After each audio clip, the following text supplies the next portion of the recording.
Hey guys, welcome to Celia's Playlists. I am here today with Chance from the Baby Goats. Chance, you are from the San Fernando Valley, right? That's Where right. is We're from that? the Valley. Valley is The it's Valley? like a suburb north of Los Angeles, but still part of Los Angeles. We're technically Los Angeles. If you wrote Los Angeles on the envelope, it would get to my house. So I feel like the San Fernando Valley, whenever I hear that, it makes me think of like the OG Hillary Duff Cinderella oh, story movie. 100%. Yeah, the Valley Girl, like the Valley Girl movies from Oh the yeah, 80s. Yeah, that's the Valley. that's the Valley speak, Valley. like oh my God, it's where we're from. So Well, that there you seems go. like a really cool place. Chance, tell me a little bit about the Baby Goats. Like, who are the Baby Goats? We are a heavy funk, new wave dance punk trio from the godforsaken San Fernando Valley. And as you would probably see in our bio, I think we're kind of like punk spirited. We got metal influences, but you would never hear it in our music. It's all of our what created us as musicians isn't necessarily in the music, but it's completely in the music. You just have to look for it. It's very subtle. But the funny thing is the reason why I consider us a punk band, and I know that's going to sound funny because we don't sound punk, but we have a punk spirit because what we do is we fucking get up there. Are we allowed to cuss, by the way? You're good to Good, thank cuss. you. Have All right, fun. thank you. We get up there and we play dance music. We play four on the floor on our kick drum. There's a Moog that's I'm the bass player because I play Moog. So I'm the keyboardist and I'm basically the bass player in the band. There is no bass in the band other than what I play, right? Oh, that's cool. There's a guitar player who just plays just the greatest stuff. He can go from really heavy to very Niles Rodgers disco stuff. And to me, we sound like a rock band, but we want you to dance to us. And that's our punk ethic. We're like, fuck you, we want you to dance. No, don't stand in the back. We want you to dance. And that's the Baby Goats in a nutshell. I can't explain it any better than that.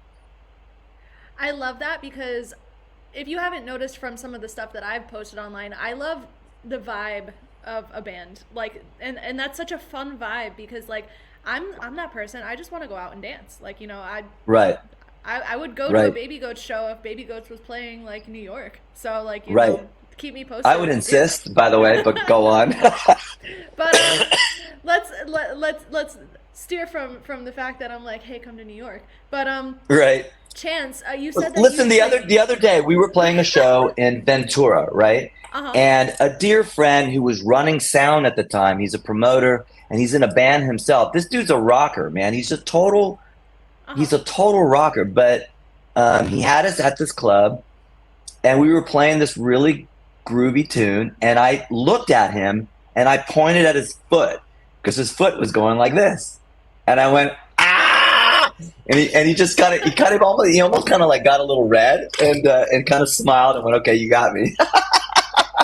Because That's you would really never see funny. this guy dancing, but it's great. I love that vibe. You know, It allows people to like let loose and have fun, and I right? as someone that sometimes has a problem relaxing, like that's the vibe that I'm always looking Ah, for. right. And it's not like this is sarcastic. We love Oh our yeah. influences. When I say that we sound like Blondie or Talking Heads or LCD Sound System, we absolutely adore those bands. So this isn't sarcastic. And also, my integrity is intact because the lyrics, as long as my lyrics are personal and true and authentic, well, fuck you, man. You might think that I'm talking about a dance floor, but I'm probably not talking about a dance floor. And if you listen to the lyrics, you'll go, "Oh, he's talking about something much more substantial." And that's my little uh, what do you call it? The Trojan horse. That's my Trojan horse. I love that. So Yeah. so Chance, you play keys in the band. Hmm. Uh, how does the writing process go with you guys? Because it's I'm assuming a joint effort for writing. So It can be, yeah. It really depends. I mean, I'm probably the principal songwriter. Our guitar player, Lance, would be second. Hmm. He brings stuff to the table as well. He brings riffs, and then as he says, I chantify them. I just kind of take it in my little direction. But we also jam on stuff too. So it's a lot of arranging that gets done after the fact. Maybe I'll work on a tune and I'll bring it to my point, and then I'll go, okay, guys, here's what I've got so far. Let's take it. Let's complete it.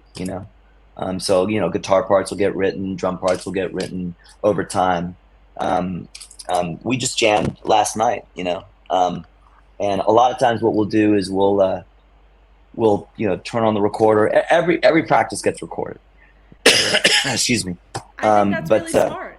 That's Oh really God, smart. without question. Every practice gets recorded.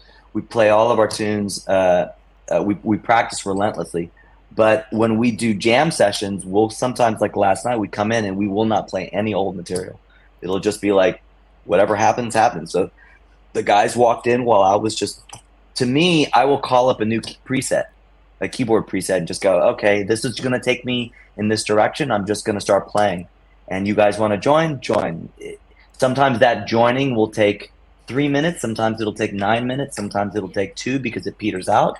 And then there's no sadness afterwards. It's just like that song did what it, or that piece, that germ did what it did. Hmm. Now someone play something else. Greg, give me a drum beat that's a little faster than the one you had before. Right? Okay, great. And then from that, I'll just start playing.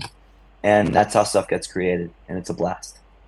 I love that because like I feel like everyone has their own dynamic, and I really like Right. the fact that you guys are allowing yourself to be creative but also being smart about it and recording what you're doing, because I always Sure. recommend, like, keep, even if it's just for documentation, think of it like football videos. You know how they always sit there in the old movies One and they're hundred playing percent. football? Yeah, and Oh it's my on the God. screen. Yeah, and then Yep. you're like, "Oh, we did this here and this was really good Yep. and really cool and Yep. this was a They touchdown," call it like, watching film.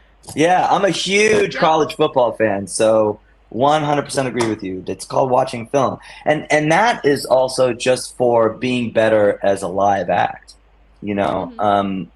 I think one of the mistakes that a lot of bands do when they practice is they play a song from beginning to end. And then they go, okay, we practiced the song, let's go to the next one. No, man, break it down.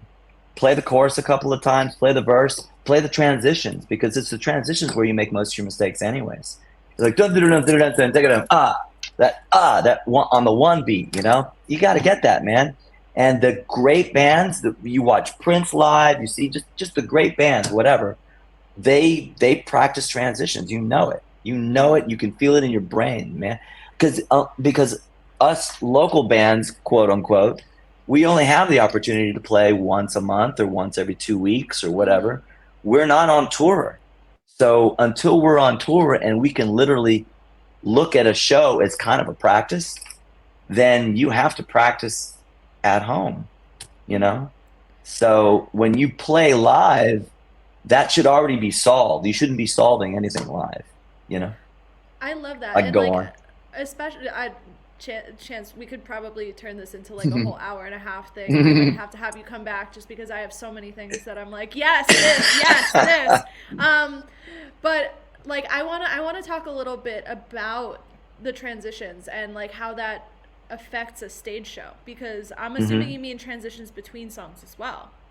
Yes, there's that, and there's also transitions just from the Oh verse to yeah. the chorus, And making you sure know? that, like, that that's all synchronized, because you might have a pivotal moment that's in those transitional moments, and I feel like that's something that people don't put as much time and effort into, like you said. So Sure.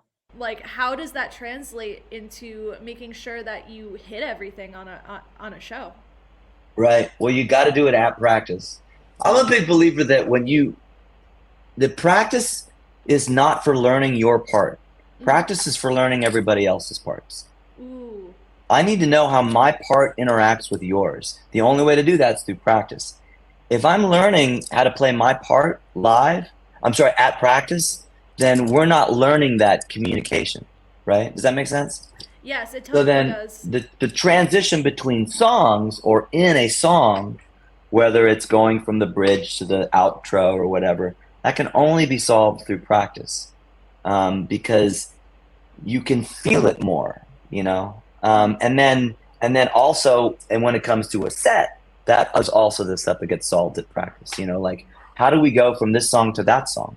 Do we do a drum beat straight through and it doesn't even stop, or is there a place that the singer or the main spokesperson of the band speaks? Okay, Mm-hmm. because if that doesn't get solved during practice, it's not to say that I'm going to sit here and yammer at practice, but I will say, okay, I'm going to talk here, so it's okay if everybody stops, right? Mm-hmm. But if that stuff isn't solved, then what's happening is you're live and you're deciding, oh, I guess we should talk here. And Mm-hmm. it just looks idiotic. You know, there's so many bands I see play live, they just yammer in between songs and just the energy just goes, you know, 100%. and that gets solved at practice. It doesn't get solved at shows. So I actually come from the background of when I got into the industry, it was with like DJs for like parties. And There you go. the way that I like foresee these things and like the way that I make sure that everything is an experience, even on a video shoot, is making sure that you lead the energy. And you Yep. have to be able to read the room and you have to be able to make those pivots wherever they need to Yep. be. And I like Yep. the perspective that you have about figuring that out at practice, because what happens if someone breaks a string on stage, or what happens if like Yep. you have like a weird thing happen in the audience? How are we going to handle this? Uh-huh. It allows you to Yep. have those types of conversations before it actually happens, so that like if someone breaks a string on stage, you can vamp and like have like a mini when jam or something to I'm gonna like make you laugh. uh-huh It kind of drove my guys crazy when we first started practicing together as a band. I said, listen, when we do what's called a dry run, all uh-huh right? So we can practice up until the cows come home, but once it's time, the day before the show or 2 days before the show, we will do one show, and it's literally the show. And I tell them, if your snare drum breaks, I don't care. Deal with it. The set continues because you practice how to deal with a broken snare drum at practice, not at the show. So that way we can still time it. If your guitar string breaks, then the drummer and I know how to jam uh-huh until you change your guitar string or your guitar or whatever. Don't do that at the show. Do it at practice. And you only have to do it the one time. And I know this sounds really tedious, but it's not. At first, you're like, well, fuck, man, well, can I just stop and fix my string real quick? No, you can't, because you need to learn the muscle memory of what it feels like to be freaking out on stage that something just went wrong. How do you deal with that? And you do it at practice. It's not that big of a deal. Once you do it at practice, you go, oh, okay, so that's what I'm going to do when I'm on stage. Now I know how to do it. So now when you do it on stage and everyone goes, man, I didn't even realize you broke a string because you did it so fast. And you're like, yeah, uh-huh because I practiced it. You know, it's hilarious. And it's kind of goofy, but it's the way it gets fixed, you know? I love that ethos, because that's why like I've done a million and one projects that were more on the collaboration side for Mm-hmm. a little while, because how do you figure out how to put together a team for a music video? How do Right, you figure out how many people you need on set when you're doing like a full band record with audio and video? I don't know. right, You have to do it. right. And then when you do it for a paid client, like you already have an idea of what you're gonna go and put together, or what the Yeah, result is going to be. So yeah, it's a very similar way to how I run all of my stuff. right, People that have worked with me, I'm like, you can mess up on my thing, but I need you to like be ready for the actual right, big thing. So right. I love that point of view, and I love that that's something that you have, I guess, put into the band culture, Yeah, like yeah, it's kind of band culture. it's our ethos. You know, it's our Hmm. ethos. We really pride ourselves in our live performance. I mean, we built this band from the inside out, and it may mean that that's going to take a little time. I mean, listen, the records come out, so maybe we're going to start to see some of the outsides finally come back in. Hmm. But you know, what we wanted at the beginning is if a friend or a new friend from New York hears our music live, I don't want you to see a video of us on Instagram and go, oh, they can't pull it off. Hmm. You know, I want you to go, holy shit, it's even better live. That's what I I love want, that. you know? And that's our attitude. We really take a lot. We're very, very serious about it. So yeah. So I want to pivot real quick because I could go on like conversation with this all day. For sure. You're really cool. Um, Thank you. of course. So I know that you guys are working on some music or releasing some Yeah. music. I am a fan of your song Two Shakes. That's a lot of fun. Thank you. Thank But you. what are people to expect from the new music? So Or we maybe have a it's new not out. new at this point. We'll see. We'll It see is. what's It new. is. It's brand new. Well, it's new for everyone except for us. So it's Uh new. huh. Um, we have a new album. It's our debut record. It's called Electricity, and the first song came out 2 days ago on February 16th. So whenever this airs, it'll be a few days after that. And that song's called "Won't Stop Waiting," and you can follow us on Spotify and all your favorite streaming platforms. Blah blah blah. But what we're doing with this record that is a little different than anything I've ever done, and I know that some bands do this, so it's not like we're unique. But we're doing what's called a waterfall release. Hmm. And so what that means is if the first song came out a couple of days ago, the second song is going to come out in a month. And in addition to that song, we're also going to re-release the song that came out 2 days ago and all the songs that came out with it. So it'll start out one, it'll be two, Hmm. it'll be three. So then three gets released, then four gets released, then five gets released. They're not singles. They just happen to be one of the songs that we're calling our lead song for that group of music, right? And then at the end of it, our entire record will be released, and that record will be called Electricity. I like Now, the concept of that. I went to recently. I saw Stevie Nicks live, and Stevie was talking about mhm, how like the old system was very like you need a lead single on here, or your album will not right, do what you need your album to do. And I feel right, like this is a right. little bit of an homage to like the old system, but also in a It new is, and way. that's good that you bring that up because I think it is very, very similar. The difference is you're not putting everything out there and then it's gone because that's the worst part about the way it is right now. If you release an album in its entirety right now, it's gone in 2 weeks, unless you're a huge, huge band and then you can support it through touring. So us baby bands, we have no other choice than to engage the listener in this kind of waterfall approach. At least that's how I'm viewing it. I mean, listen, I could tell you a week from, I'm sorry, uh, 10 months from now that maybe this wasn't the right decision, but I feel that it probably is. Well, you're never going to know if you don't try. And that's always my Right. ethos. You're never going to know if Yeah. you don't try. And Yeah. everyone's trying different techniques right now, especially with the landscape that we're in. And I feel like Yeah. we might have touched on a little bit of this before the interview.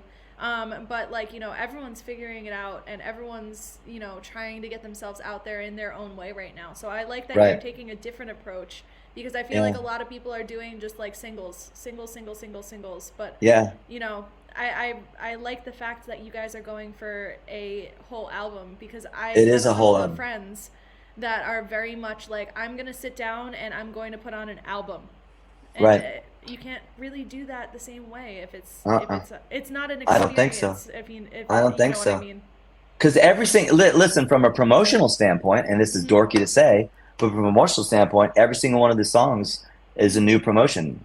Yep. So I can tell you know what I'll give you one thing that no one else knows that the next song that's being released will be March 15th because I haven't even put it into DistroKid yet, Uh huh. which is our distribution platform. Is this We're gonna gonna be the release St. it. Patrick's Day song? It won't be, no. It's just No, I'm that just kidding. I'm happens to kidding. be how we're. Yeah, no, it's not. But we're gonna release it March 15th because it's a Friday, and that's how music gets released nowadays.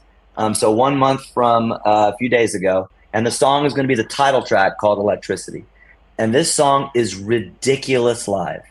It's my favorite song to perform live right now. I absolutely enjoy it. So I can't wait for people to hear the recorded version of it. So that way, when they see us live, they can sing along with us.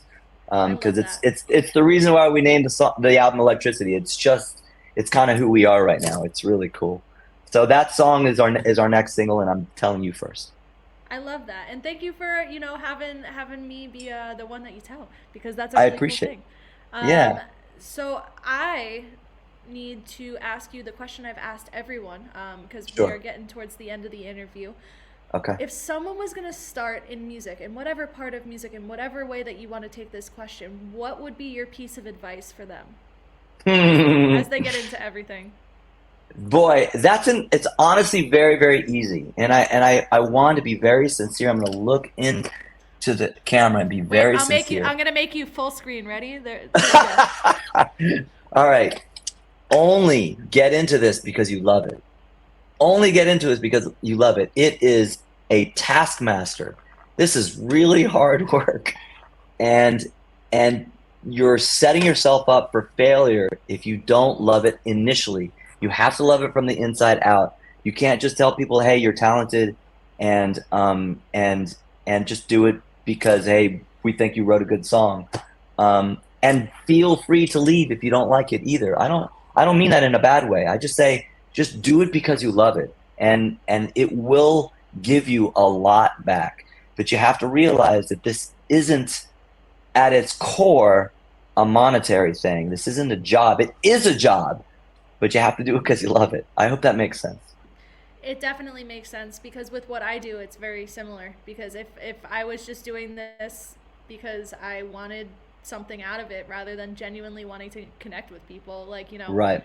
it would be a very different experience on the day to day. Right. Yeah, you would be constantly going, where's the dessert? Where am I? Why? What's going on? This is a pain in the ass. I mean, have you ever been to Disney? Yes. Okay. I like to say this about bands. Being in a band is a lot like a Disney ride. There's 2 hours of waiting for a 2-minute ride. Yep. All the work that you did for this interview, just my interview, I have no idea how long it probably took you. But this interview took 20 minutes, and I guarantee you the work that you put into it took a lot longer than 20 minutes. This is true. This is And when true. you come see the Baby Goats live, we practiced for a month and promoted and reached out to friends and begged people to come see our shows and asked you to follow us on Spotify and please listen to our record and like the little green hearts just so for 30 minutes when you come see us in Los Angeles, because a lot of times they're 30-minute shows, Uh huh. you get blown away by us and we want to do it all over again a month from now. I like the Disney analogy. That's actually very very accurate. It's It's the incredibly ride. accurate. Yeah. So Chance, I know that you already kind of mentioned it earlier, but where can everyone find you and where can they follow you? Yes, thank you. The easiest and best way to follow us is on Instagram at the Baby Goats Music. That is our main social platform. We mirror everything to Facebook, so you'll see it on Facebook. TikTok we suck at, so you're free to follow us on TikTok. And I honestly challenge you to follow us on TikTok so we can feel a little better about ourselves. But no, we suck at TikTok. I don't get TikTok. I can't figure it out. And one day maybe my ship will come. But and then Spotify. Listen, the algorithm eats us up. So follow us and save the music if you like it. Don't just casual listen, because that makes the difference. And then I think you're gonna discover a band that's gonna give you a lot. I really believe in my band. I think we've got something special here. We've been building it for just a couple of years. We're about to celebrate our second year playing. Um, and I think we got something special here, so I hope you guys enjoy it. Thank you. Thank you so much for joining me today, Chance. You are you. I love your storytelling. I love your stories. Thank you, Celia. We're gonna have And to keep up with each other. yes, I agree. Let's continue this. Let's make it a long-term thing. All right. 100%. All right. And to You everyone take care. watching, thank you guys for tuning in, and I'll see you on the next interview, guys. All right. Bye. Take care. Bye bye now.